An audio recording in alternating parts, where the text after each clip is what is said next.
অতিশয় মোটিভেশন চ্যানেলে আপনাদের সবাইকে স্বাগত। আজ এক অন্য ধরনের ভালোবাসার গল্প বলতে চলেছি। এই ধরনের গল্প শুনতে চাইলে চ্যানেলটিকে সাবস্ক্রাইব করে পাশে থাকা বেল আইকনটিকে প্রেস করে দেবেন, যাতে পরবর্তী ভিডিও দিলে সাথে সাথে তার নোটিফিকেশনটি আপনাদের কাছে পৌঁছে যায়। ফেলবেন না, ফেলবেন না, ফেলবেন না।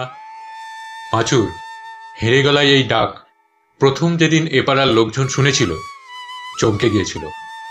সবাই জানলা দিয়ে উঁকি মেরেছিল। এখন অভ্যেস হয়ে গেছে। আজও বাঁয়ে ডানে কোনো দিকেই ভ্রুক্ষেপ না করে পাঁচু ভ্যান রিক্সায় প্যাডেল করতে করতে উটের মতন গলা উঁচিয়ে সামনে এগোয়। লাল রঙের একতলা বাড়ির জানলায় এক মাঝবয়সী মহিলা মিহি গলায় ডাকে, ও ফেলবেন না ভাই, এদিকে একবার এসো। পাঁচু সাইড করে ভ্যান রিক্সা। কি বিক্রি করছো ভাই? পাঁচু ফ্যাক করে হাসে। বিক্রি করছি না, কিনছি মাসিমা। মহিলার সন্ধানী দু চোখ। কি কিনছো ভাই? আপনার সংসারে যা কিছু। অবাক হলেন মহিলা। তার মানে কি আজে বাজে কথা বলছো? পাঁচু শুধরে নেয়। এখনো তো কথা শেষ করিনি মাসিমা। বলছি আপনার সংসারে যা কিছু ফেলে দেওয়ার মতন তা আমি কিনে নিই। আছে তেমন কিছু মাসিমা? পাঁচুর সদ্য পাতানো মাসিমা বারান্দায় বেরিয়ে বললেন, পুরনো হারমোনিয়াম নাও। 180 ডিগ্রি ঘাড় বেঁকিয়ে পাঁচু বলল, নি বই কি, অর্ডিনারি না স্কেল চেঞ্জার? বেজার মুখে মাসিমা বললেন, অত শত জানি না বাপু। ওই বাপের জন্মে কোনোদিন হারমোনিয়ামের রিড টিপিনি। ওই ননদের হারমোনিয়াম। 10 বছর হলো তার বিয়ে হয়েছে। ওই শ্বশুর বাড়ি যাওয়ার সময় বলেছিলাম নিয়ে যেতে, সে বলল এটা বাবার স্মৃতি, এখানেই থাক। সেই থেকে পড়ে আছে জঞ্জালটা, শুধু মধু ওই জায়গা দখল করে আছে। মাসিমা থামতেই পাঁচু প্রশ্ন করে, বেচে দিলে আপনার শ্বশুর মশাই রাগ করবেন না? আরে দূর বোকা ছেলে, তিনি কবে মরে ভূত হয়ে গেছেন। এই বোকা ছেলে যখন বলেছে তখন তার প্রতি নির্ঘাত সিম্প্যাথি জন্মেছে মাসিমার। এই ভেবে পাঁচু বললে, তাহলে তো ল্যাটাই চুকে গেছে। কত চাইছেন আপনি? কত দেবে সেটা আগে বলো। দেখুন, 10 বছর পড়েছিল হারমোনিয়ামটা, এর আর কিছুই নেই। ওই কালোয়ারদের কাছে ঠাউকো দরে বিক্রি করতে হবে, তো তাই 100 টাকার বেশি আমি দিতে পারবো না। ভিড়মি খাওয়ার মতন ভাব করে মাসিমা। তারপর ওই হকার্স কর্নারের মতন দরাদরি শুরু করে। সে কি কথা, ওই 300 টাকা আমার চাই। পাঁচু ভ্যান রিক্সায় সিটে গিয়ে বসে। মাসিমা ধমক দিলেন, চলে যাচ্ছে যে বড়। অত দিতে পারবো না মাসিমা। শেষে রফা হলো 150 টাকায় মাসিমা হারমোনিয়ামটা ছেড়ে দেবে। পাঁচু সেটি নিয়ে সোজা পৌঁছলো মদতালির সুরসাধনা দোকানে। বৃদ্ধ মদতালির 50 বছরের দোকান। আগে নিজে হারমোনিয়াম বানাতো, বয়সের ভারে আর পারে না। দুজন কারিগর আছে, তারাই সব করে। ফাইনাল টাচ বুড়ো নিজে করে। প্যাঁ পোঁ করে হারমোনিয়াম বাজিয়েই উৎফুল্ল মদত মিয়া, এ পাঁচু, কোথায় পেলি হারমোনিয়ামটা? কেন চাচা? আরে দারুণ হারমোনিয়াম, স্কেল চেঞ্জার, তার উপরেই জার্মান রিড। এই জিনিস আর পাওয়া যায় না। পুরনো হলেও একদম নতুনের মতন আছে।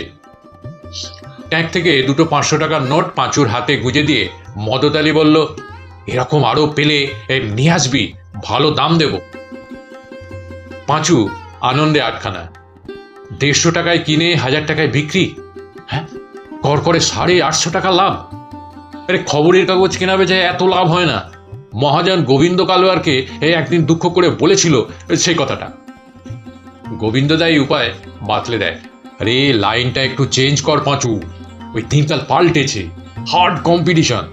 তুই বরং এক কাজ কর, তোর ওই গলাটা তো ওই অমরেশপুরীর মতন, তাই রাস্তা দিয়ে যখন যাবি তখন চেঁচাবি, ফেলবেন না, ফেলবেন না। পাঁচু অধৈর্য, আরে কি ফেলবেন না? আরে বাবা, ওটাই তো পাবলিক অ্যাটেনশন টানার অস্ত্র। বহুকাল আগে ট্রেনে একজন ফিরি করতো, কামরায় উঠেই সে ভিড়ের দিকে ছুড়ে দিত তার অ্যাংরি ডায়ালগ, এই যে ছুচড় বাচ্চারা, ইঁদুরের বাচ্চারা। অমনি পাবলিক রক্তচক্ষুতে তাকাতো। একটুও না ঘাবড়ে লোকটা গলা নামিয়ে বলতো, এইসব প্রাণী যদি আপনাদের বাড়িতে উৎপাত করে তাহলে তাদের মারার ওষুধ আমার কাছে পাবেন, নিয়ে যান, শক্তিবর্ধনের তৈরি বিষমারি। লোকটার কথা টেকটিকে একদম হু হু করে বিক্রি হতো। গোবিন্দদার শেখানো গুলিতেই পাঁচু আজ 850 টাকা লাভ করেছে। এবার নেশা চেপেছে, আরও লাভের নেশা। গোবিন্দদা বলেছিল, জানবি প্রত্যেক বাড়িতেই কাচরা কিছু না কিছু আছেই। সবাই না হলেও বাড়ির কেউ কেউ এই কাচরা তাড়াতে ব্যস্ত হয়ে পড়ে। পাঁচু অন্য পাড়ায় ঢোকে, হাঁক পারে, ফেলবেন না, ফেলবেন না। 30-35 বছরের একটি ছেলে রাস্তায় হাঁটছিল। পাঁচু পাশ দিয়ে যেতেই সে ডাকে, ও ভাই, তুমি পুরনো খাট নাও। পাঁচু ভেবা জায়গা খায়, মাথা চুলকে বলে, কি খাট? আরে সেগুন কাঠের খাট, প্রায় 100 বছরের পুরনো। আমার দাদু বিয়েতে শ্বশুর বাড়ি থেকে যৌতুক পেয়েছিলেন, এখন ব্যাক ডেটে। ওটা বিক্রি করে ওই ফ্যান্সি খাট কিনবো। পাঁচু মাথা চুলকোয়, তো মহা ফ্যাসাদে পড়া গেল।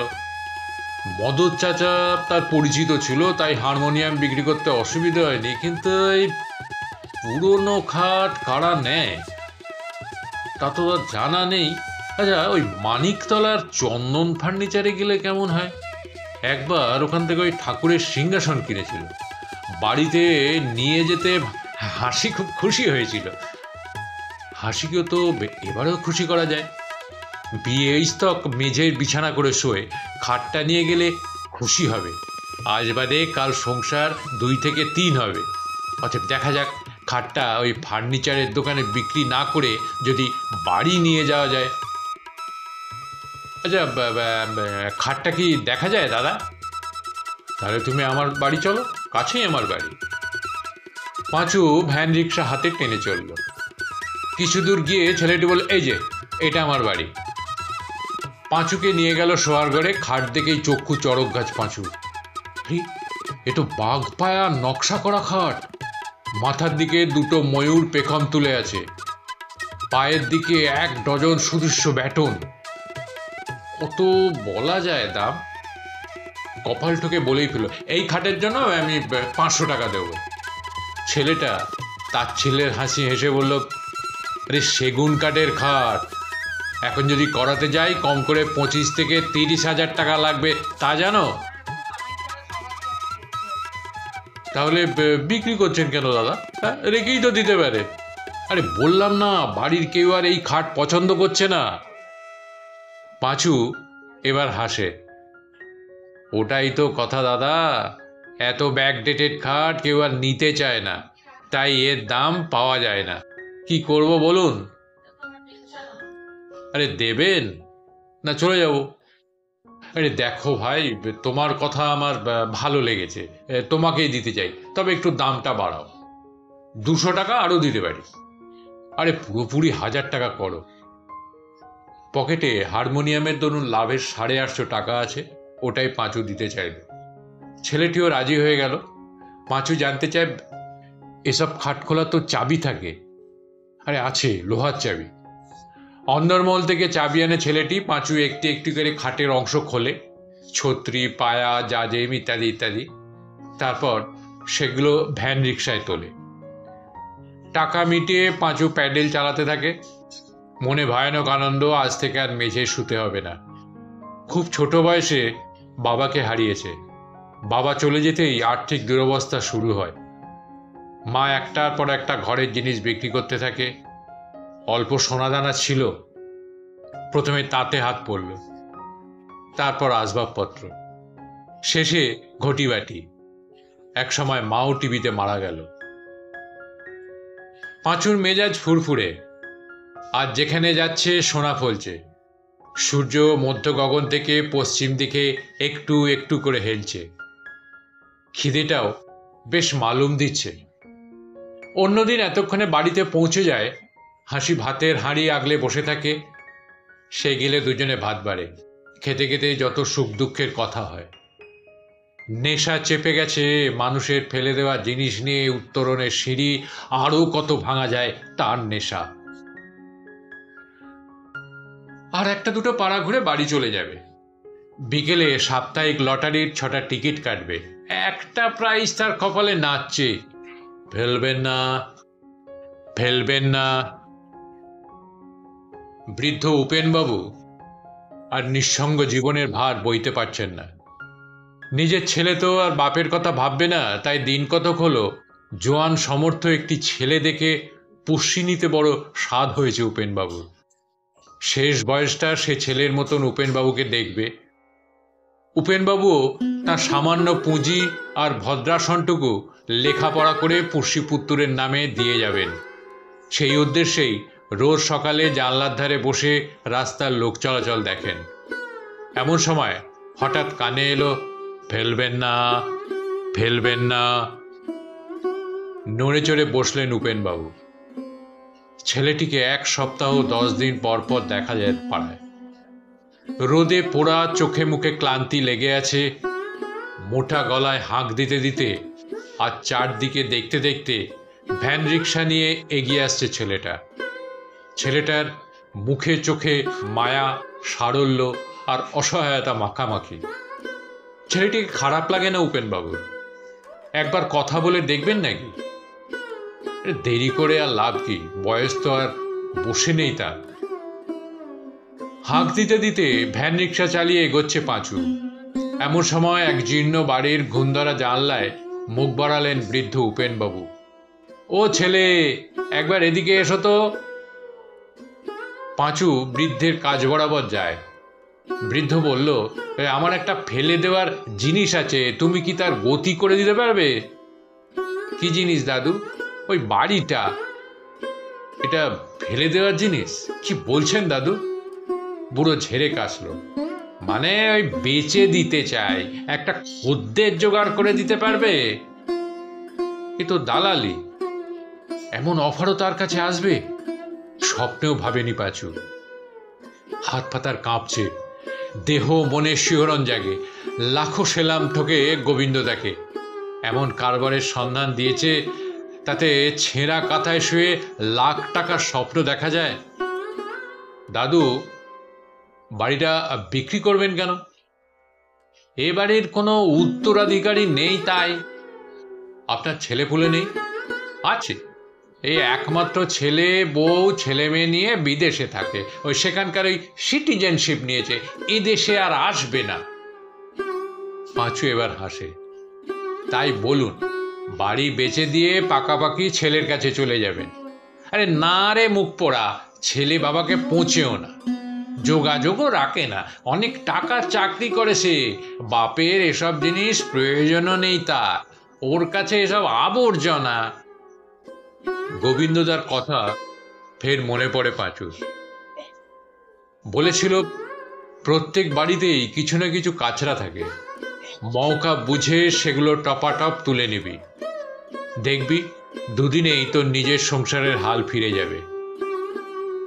জড় পদার্থ না হয় তুলে নেবে সে, কিন্তু কিন্তু মানুষের ভালোবাসা, এই যে ছেলের প্রতি বুড়োর ভালোবাসা তলানিতে এসে ঠেকেছে, তা কি চেঁচে তুলে নিতে পারবে পাঁচু?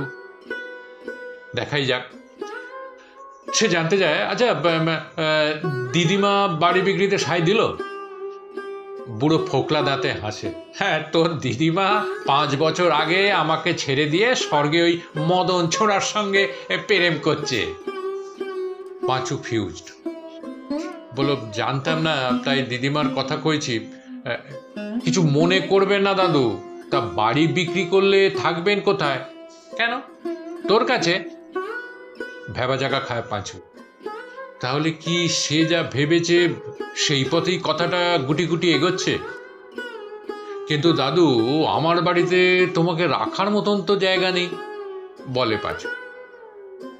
বুড়ো প্রশ্ন করে, তোর বাড়িতে কে কে আছে? আমি আর আমার বউ। ছোট্ট একটা চালা ঘরে ভাড়া থাকি, বর্ষায় ছাদ দিয়ে জল পড়ে।